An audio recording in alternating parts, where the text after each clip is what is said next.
Number হলো ঈমান, 2 number হলো তাকওয়া, 3 নাম্বার হলো জান্নাত।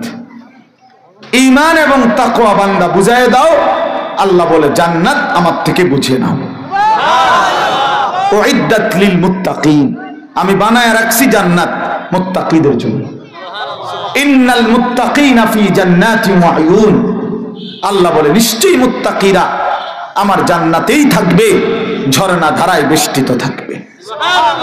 ইন্নাল মুত্তাকিনা ফি যিলালিন ওয়া উয়ুন, নিশ্চয়ই আমার মুত্তাকি বান্দারা জান্নাতের ছায়াতেই থাকবে, জান্নাতের ঝর্ণা ধারাতেই থাকবে।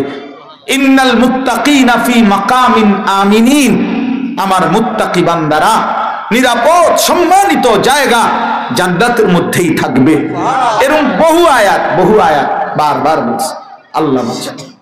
তাহলে এই জন্য ঈমানের পরে আল্লাহ তাআলা কোরআনের গুরুত্বপূর্ণ যে শব্দটা ব্যবহার করছেন সেটা হলো ইত্তাকুল্লাহ, তাকওয়া। তাকওয়া বারবার কোরআনে আছে, হুদাল লিল মুত্তাকিন ওয়াত্তাকুল্লাহ ইয়া আইয়ুহান নাবিয়্যুত্তাকিল্লাহ।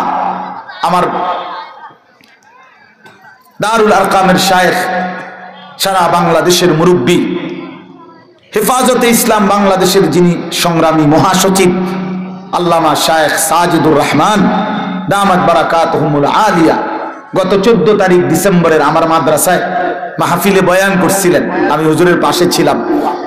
তো ওই বয়ানে আমি শুনলাম হুজুর বলতেছেন তাকওয়া এতটা দামি, এত গুরুত্বপূর্ণ যে আল্লাহ তাআলা 1.25 লক্ষ নবীকেও বলছে তাকওয়া অবলম্বন করো, পৃথিবীর সমস্ত মানুষকে বলছে তাকওয়া অবলম্বন করো, ঈমানদার সকলকে বলছে তাকওয়া অবলম্বন করো।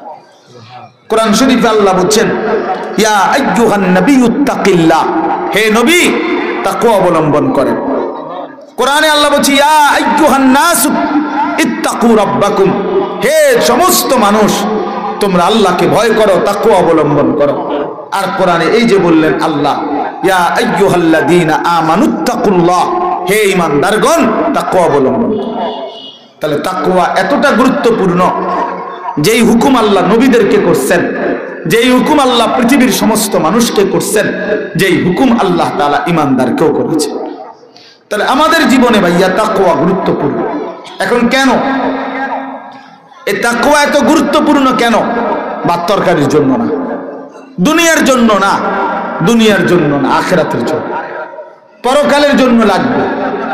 আগেই বলছি দুনিয়া এমনিই মিলে যায়। দুনিয়া অনুগত অবাধ্য কাফের বেঈমান মুশরিক সেজদা দোক বা না দোক, আল্লাহকে ডাকুক বা না ডাকুক, আল্লাহ সবাইকে খাইতে পড়তে দেয়।